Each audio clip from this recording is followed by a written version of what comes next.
منبع ولتاژ گرونه، پس ما اومدیم یک برد ماژول منبع ولتاژ رو خودم طراحی کردم توی پروتوز. پی سی بیشو طراحی کردم و امروز قراره با این قطعات درستش کنیم و مونتاژش کنیم. پس تا آخر ویدیو همراه من باش.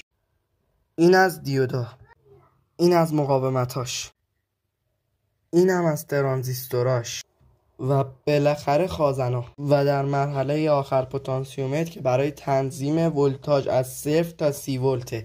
بریم برای تست. راستی نقشه این مدارم آخر ویدیو گذاشتم، حتما اسکرین شات بگیرین و شما هم مونتاژش کنید. این هم آخر ویدیو.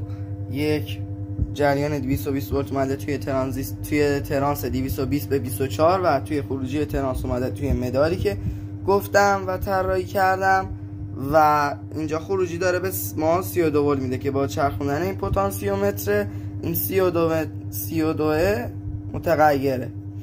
و اینجا من برای اینکه محافظتم کنم خروجیش آوردم توی یک ماژول اتصال کوتاه که توی ویدیو قبل توضیح دادم و از خروجیش رفته توی یک نمایشگر ولتاژ.